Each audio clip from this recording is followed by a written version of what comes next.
What's up, guys? These are the contents of my Urbex pack. Thought I would do a video on this just to let you guys know what I do, and then I'm going to be giving you guys more footage later on of me actually in some buildings. But usually what I like to carry is pretty simple shit.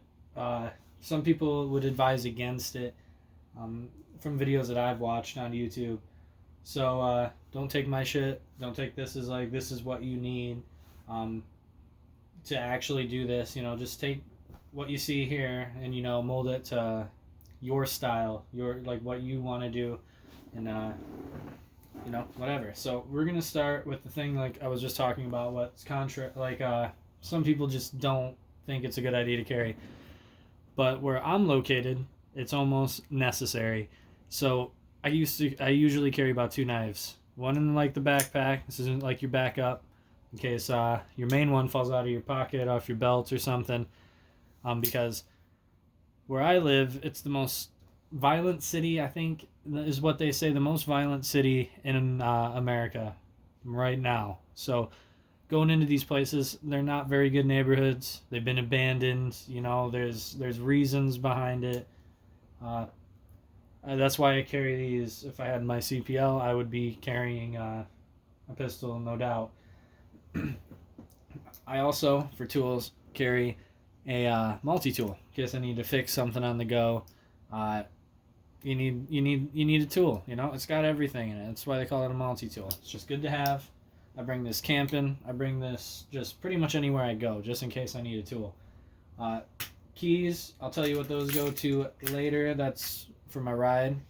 I don't use a car to get to these places unless I'm with others. So this is for a moped or a scooter. It's a genuine Roughhouse 50 Sport. Goes about 45 to 50 miles per hour, usually, depending on the weather. It's a good way to get in and out. You can hide it. You can lock it up. Nobody's going to fuck with it. And if they do, there's not much they can do to it to try and steal it, unless I got bolt cutters, which most people aren't just carrying around bolt cutters. If they are, yeah, then probably criminals. But the most important thing, I think, for going into these places, even if you don't film or anything like that, you're just doing it for you, just to go and just because you got a sense of adventure. You want to go into these places. Light. A lot of the time, these places are abandoned. There's no light source except for the windows and the roof missing.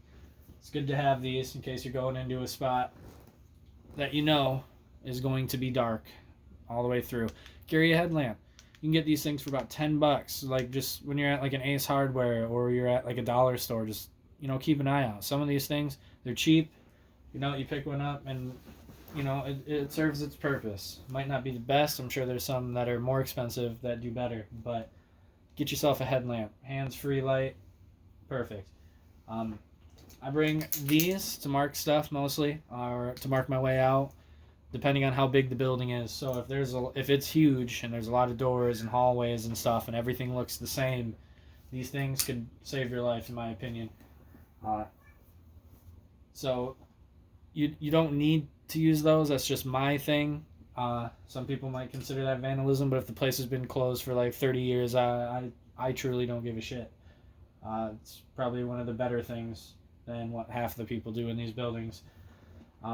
Protect your hands by all costs. You don't want to cut them on something. I mean, these aren't the best. They're like more fabric, but I would get some like cut resistant, waterproof gloves.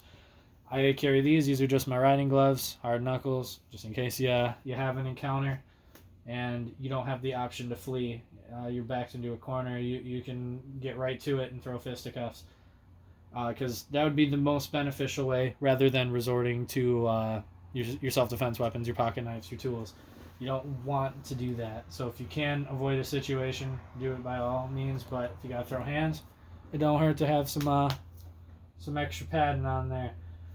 Carry a bandana. This is mostly for if you cut yourself, you have something to wrap it up in. You hurt something. There's some different tying techniques. You can like string up a sling if you break an arm or whatever. It's just a multi-functioning tool. Filtered water, it's just good to have these things. Also, cover your face.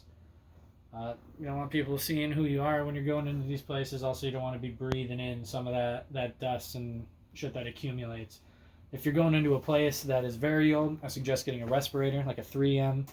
Run you $15 to $30. Get the, I believe they're P100, asbestos and mold rated, so you don't have to mess with any mold, anything like that. Definitely get you a respirator.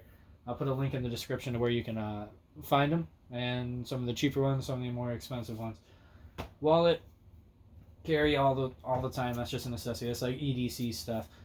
Some camera mounts and GoPro stuff. I can't find my GoPro at the moment, but no, I do have it. It's an off-brand one, but it shoots in 1080p. Can't really complain. This bag is for my tripod, which my phone is on right now. I'm using I think it's a Samsung Galaxy S10e. That's what I use to film everything. So that's what you're going to see everything on. Water bottle, just good to have. I prefer stainless steel for the fact being if you got to boil water or do something like that, if you're really in the grime of it and something bad happens, definitely get you that. Phone charger, and I usually have a battery bank, but my girlfriend took that to work today. She didn't charge her phone last night, so it's not going to be in the video. But I do have a battery bank. It's good to charge like 2 phones is what it's rated for, but maybe like 1, and then you have a little extra just in case. But that's pretty much the complete contents. I also carry a lighter. You never know when you need to start a fire, or you need to melt something down, or it's just a good tool to have. Fire is a good tool. Helmet, be safe. High-vis vest. Now, most of the places you're going to be going to are going to be abandoned, but somebody or something owns them. So, like, if you have something like this on, it kind of makes it look like you're supposed to be there, or you're allowed to be there. Look like a contractor for some redevelopment company, or, you know, something like that. And with something like that on, most people aren't going to ask you questions while you're there or anything. You just get in and get out.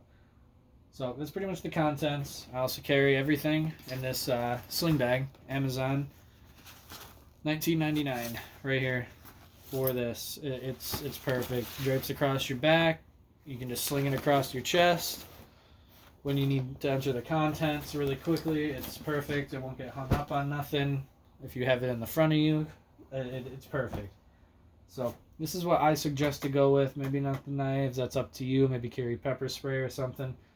Or if you know the place is completely uninhabited, yeah, definitely go with nothing. But this is everything that I use. So stay tuned for more, and I'll go over the first aid kit in the next video.